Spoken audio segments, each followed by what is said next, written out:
नमस्कार, आप सभी प्रशिक्षुओं का Sai college of teachers training Onama के इस ऑनलाइन क्लास में स्वागत है।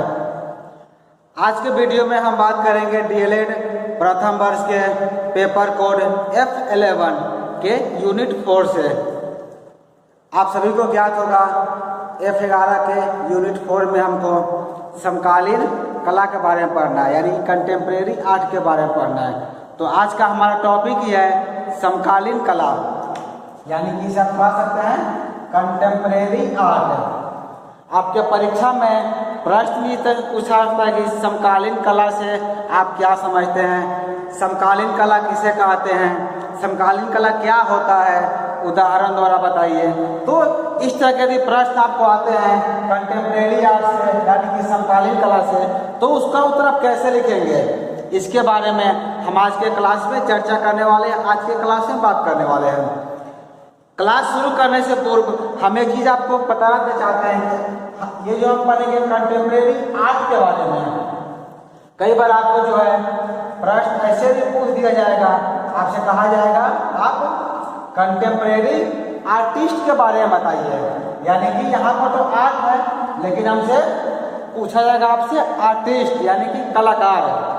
तो समकालीन कला और समकालीन कलाकार, इन दोनों में अंतर क्या होता है, पहले हम इसको समझते हैं। देखिए, समकालीन कला है, समकालीन कला उसे कहते हैं या उन कलाओं को कहा जाता है जो आज हमारे समक्ष प्रचलन में है, यानी कि वर्तमान में जो कला आपके सामने दिखाई दे रही है, जो आपके समक्ष है, उसे हम कहते हैं कंटेम्प्रेरी आर्ट, यानी कि समकालीन कला। ऐसी कलाएं जो है पारंपरिक कलाओं से हटकर नई विकसित कलाएं होती है। जैसे कि आप बोल सकते हैं कंप्यूटर आर्ट। कंप्यूटर आर्ट में क्या है, आपका एक कंटेम्प्रेरी आर्ट है, एक समकालीन कला है, या ऐसा दूसरा कला आपका है ग्राफिक आर्ट, ग्राफिक आर्ट, या फिर तीसरा बोलते हैं पेंटिंग।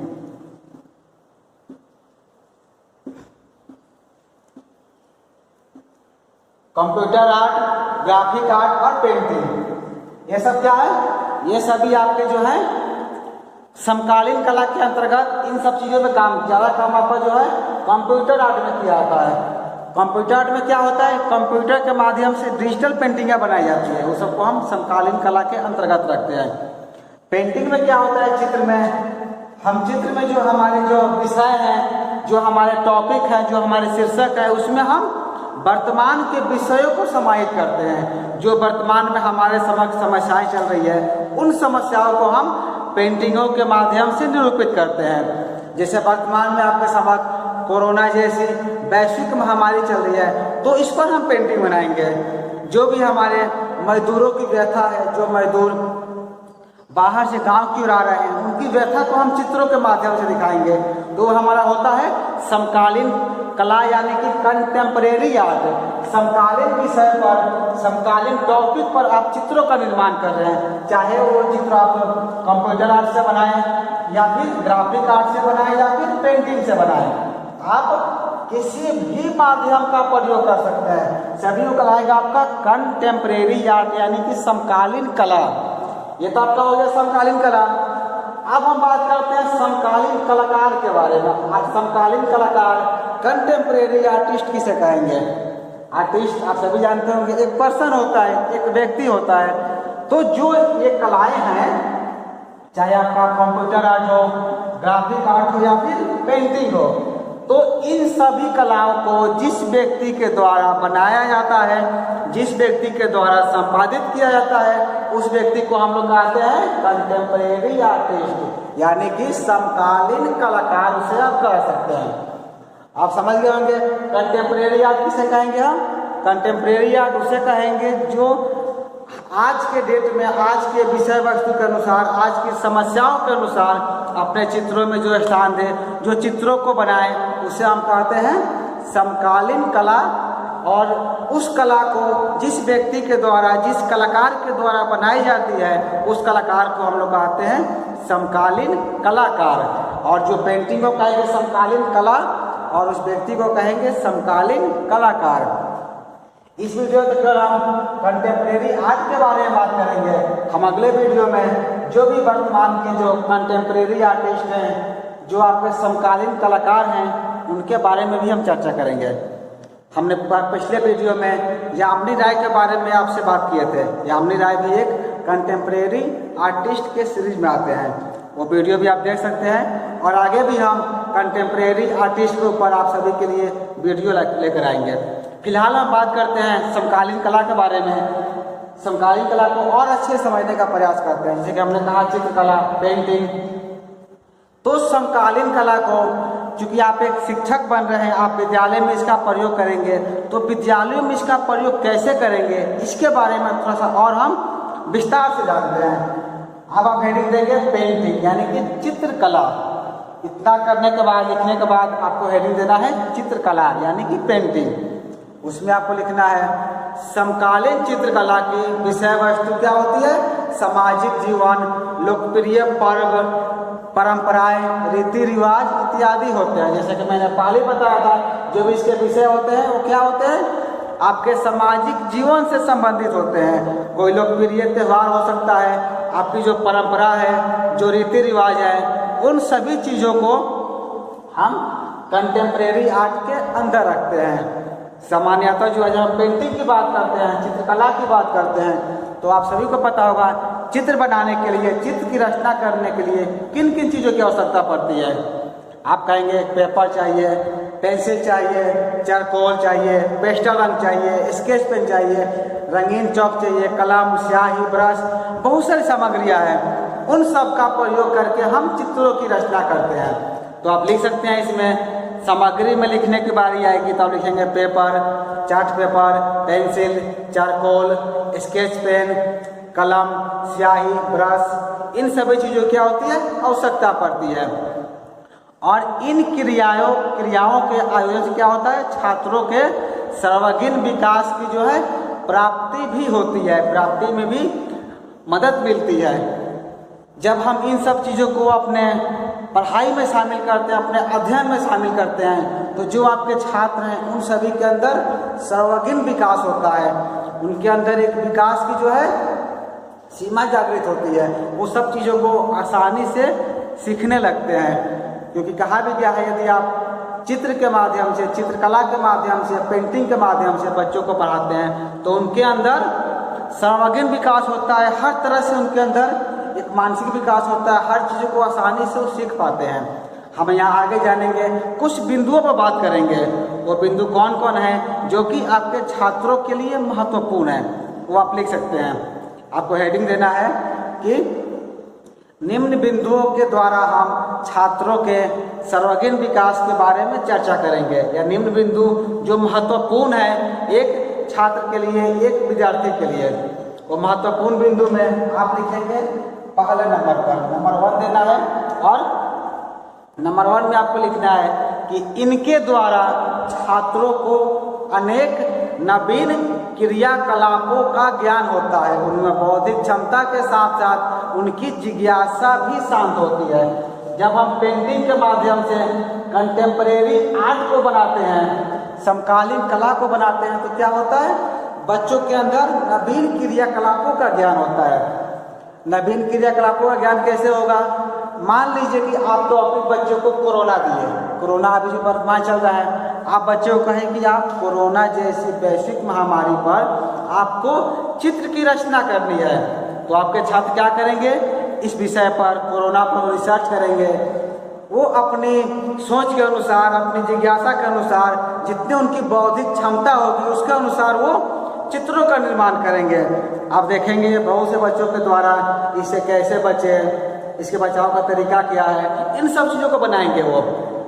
जब छात्रों के द्वारा इन सब चीज़ों की रचना की जाएगी, बनाई जाएगी, तो उसका क्या करेंगे? वो प्रयोग अपने डेली लाइफ में भी करेंगे, अपने डेली के लाइफ में भी करेंगे, प्रत्येक दिन में भी करेंगे।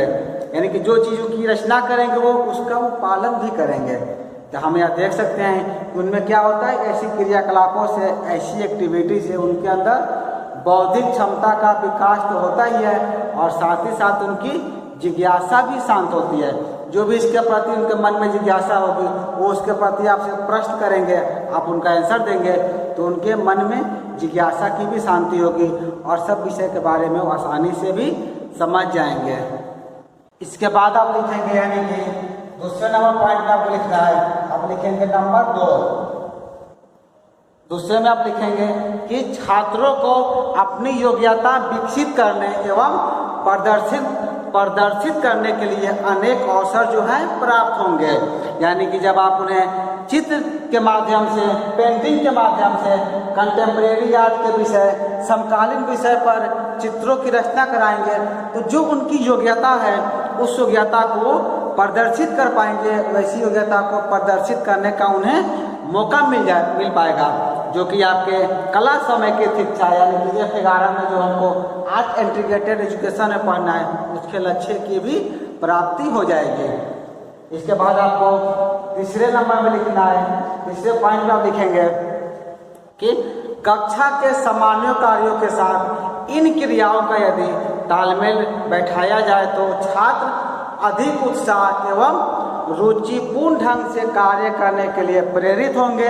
इससे उनकी क्या होगी, निरस्ता भी दूर होगी। यदि आपका जो कक्षा का सामान्य कार्य है, विद्यालय के जो भी कार्य हैं, उन सभी कार्यों में यदि हम आर्ट को इंक्लूड करते हैं, कला को इंक्लूड करते हैं, तो जिससे क्या होगा, छात्रों के अंदर अधिक उत्साह आएगा, अधिक रुचिपूर्ण ढंग से वो अपना कार्य कंप्लीट करेंगे और उससे क्या उनके अंदर जो निराशा का भाव है, जो उदासी का भाव है, वो सब भाव भी उनके अंदर से मिट जाएगा। कि कहा जाता है कला क्या है, बहुत ही रोचक होती है, बहुत ही इंटरेस्ट में रहता है। हर बच्चे चाहते हैं पेंटिंग करना, एक्टिविटी करना, कला को सीखना। यदि आप अपने जो भी सामान्य कार्य हैं, आपके विद्यालय के जो भी पढ़ाई हैं, सब में यदि आप कला को शामिल करते हैं, कला को इंक्लूड करते हैं, तो चीज़ें क्या होगी, बच्चों में अधिक उत्साह होगा, अधिक उत्साह से वो सभी कार्यों का समापन करेंगे। और चौथे में आपको लिखना है, चौथे पॉइंट नंबर पर लिख सकते हैं, पॉइंट पर लिखेंगे आप, छात्रों में जो है सृजनात्मकता का विकास संभव है, वह कुछ नया एवं अच्छा करने का प्रयत्न करेंगे। सृजनात्मकता का अर्थ होता है क्रिएटिव। बच्चे क्या होंगे, उनके अंदर एक क्रिएटिव विकास होगा, क्योंकि जब कला हम बच्चों को देते हैं, आर्ट देते हैं, तो क्या करते हैं, वो कुछ बेहतर बनाने का प्रयास करते हैं। उनके अंदर जो भी क्रिएटिविटी भावना है, जो भी कलात्मकता है, वो सब चीज़ें निकल कर बाहर आएगी और वो एक बेहतर और नया बनाने का भी प्रयास करेंगे। इसके बाद आपको पाँचवें नंबर पॉइंट में लिखना है, पाँचवें नंबर में लिखेंगे कि वह दूसरों को अच्छा करता देख स्वयं प्रोत्साहित होंगे और अधिक प्रयास करेंगे तथा मेहनत करेंगे। ये बहुत महत्वपूर्ण है, जो हमारा पाँचवां पॉइंट है, इसको आप लिखेंगे अगर, तो ये ज़्यादा महत्वपूर्ण है। क्योंकि होता क्या है, बच्चों के अंदर एक दूसरे से देखकर सीखने की इच्छा होती है, यानी कि जैसे उनके सहपाठी कार्य करते हैं वो भी उसी तरह कार्य करने का प्रयास करते हैं और उससे प्रोत्साहित भी होते हैं। यानी कि एक बच्चा यदि बेहतर कार्य कर रहा है, एक बच्चा ज़्यादा मेहनत कर रहा है, तो दूसरा बच्चा भी उससे देखकर सीखेगा और मेहनत करेगा। या विद्यालय में आप भी यदि मेहनत करते हैं, आप भी चित्रों का निर्माण करते हैं, उनके साथ आप मेहनत करते हैं, आप क्लास में पढ़ाई करते हैं, तो क्या होगा, बच्चे भी आपको देखकर आपसे प्रोत्साहित होंगे और बेहतर करने का प्रयास करेंगे, ताकि उन्हें ये लगेगा जब हमारे शिक्षक पढ़ रहे हैं, हमारे गुरुजी पढ़ रहे हैं, तो हम क्यों नहीं पढ़े। तो ये कार्य आपके अंदर करना चाहिए। अधिकतर बार देखा गया है कि जो विद्यालय के शिक्षक होते जो हैं वो बाकी टाइम को जो है आपस में बातचीत करने में या यूं ही टाइम निकाल देते हैं, कभी उस टाइम का वो सदुपयोग नहीं करते हैं। आपको क्या करना है, अपने समय का सदुपयोग करना है।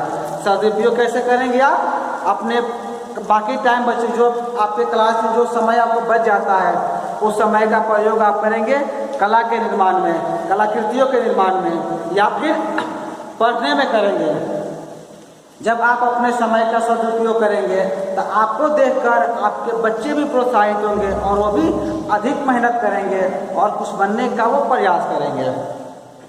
और छठे पॉइंट पे आपको लिखना है, 6 नंबर पर आप लिखिएगा कि छात्रों में सामाजिक दायित्व एवं दृष्टिकोण का विकास होगा, वह भविष्य में एक सशक्त एवं सजग नागरिक की भूमिका निभाने के लिए परिपक्वता एवं समझदारी प्राप्त कर सकेंगे। ये क्या होगा, जब हम बचपन से उन्हें कंटेम्प्रेरी आर्ट पढ़ा रहे हैं, समकालीन विषय के बारे में उन्हें ज्ञान दिला रहे हैं, उन्हें ज्ञान दे रहे हैं, तो क्या होगा, वो भविष्य के लिए भी तैयार होंगे।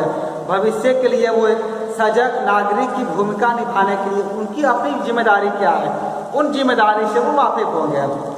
क्योंकि होता क्या है, जब आप किसी विषय को लगातार अपने बच्चों को पढ़ाते हैं, उसके बारे में अवेयर कराते हैं, उससे बचने के बारे में बताते हैं, तो उनके माइंड में, उनके दिमाग में सेट हो जाता है। उन्हें लगता है कि नहीं, ये कार्य गलत है, ये कार्य नहीं करना चाहिए, ये कार्य सही है, ये कार्य हमें करना चाहिए। तो जो सामाजिक दायित्व का जो दृष्टिकोण होता है, उस दृष्टिकोण का भी विकास होता है। तो जब आप कंटेम्प्रेरी सब्जेक्ट को कंटेम्प्रेरी आर्ट के द्वारा उन्हें बताएंगे तो हर चीज़ों का उन्हें ज्ञान होगा, हर चीज़ों का उन्हें नॉलेज होगा। और अंतिम और 7वें पॉइंट में आपको लिखना है, 7वें नंबर लिखेंगे, जो कि आपके कंटेम्प्रेरी आर्ट का अंतिम है। 7वें में आपको लिखना है कि वह अपने देश की संस्कृति सभ्यता से परिचित होकर इसे आगे ले जाने का प्रयास कर सकेंगे। वो क्या करेंगे, जो अपने देश की संस्कृति है, जो अपने देश की सभ्यता है, उसे वो बखूबी समझेंगे एवं उसे आगे ले जाने का भी प्रयत्न करेंगे। कला में क्या होता है, जब हम बच्चों को आर्ट पढ़ाते हैं, पेंटिंग पढ़ाते हैं, तो हम बच्चों को अपनी संस्कृति, अपनी सभ्यता के बारे में उन्हें अवेयर कराते हैं। हम उन्हें ये बताते हैं कि इस कालखंड में ऐसे चित्रों का निर्माण किया गया। हम उन्हें उदाहरण देते हैं अजंता के चित्रों की, हम उन्हें उदाहरण देते हैं एलोरा की गुफाओं की। तो हम सब उन चीज़ों को बताते हैं। हम बताते हैं कि मौर्य काल में कितनी खूबसूरत मूर्तियों का निर्माण किया जाता था। तो सब ऐसी हम उदाहरणें देंगे, उन्हें बताएंगे, तो क्या करेंगे, वो अपने देश की संस्कृति, अपनी सभ्यता को पहचान पाएंगे। उन्हें ज्ञात होगा कि हमारे देश की कैसी सभ्यता, कैसी संस्कृति रही थी। तो उन सभी को सीखेंगे, उन सभी को जान पाएंगे और इसे आगे ले जाने का भी वो प्रयास करेंगे। तो हमने यहाँ पर 7 पॉइंट आपको लिखवाया, जो कि आप कंटेम्प्रेरी आर्ट, समकालीन कला में लिख सकते हैं। यदि लॉन्ग क्वेश्चन आता है तो इस वीडियो में जितना भी आपको बताएं सबको आप लिख सकते हैं। शॉर्ट क्वेश्चन आएगा आपको, तो शॉर्ट क्वेश्चन इसी में से कुछ महत्वपूर्ण विषय जो हैं, जो कंटेम्प्रेरी आर्ट, समकालीन कला के बारे में मैंने वीडियो के शुरू में बताया था, बस उसे आप लिख सकते हैं। तो DLED प्रथम वर्ष के पेपर कोड F11 के यूनिट 4 से इस वीडियो में हम जान रहे थे कंटेम्प्रेरी आर्ट यानी कि समकालीन कला के बारे में। इस वीडियो में इतना ही। हम अगले वीडियो में DLED प्रथम वर्ष के F11 के बाकी यूनिट को लेकर आएंगे। यह वीडियो देखने के लिए आपका धन्यवाद।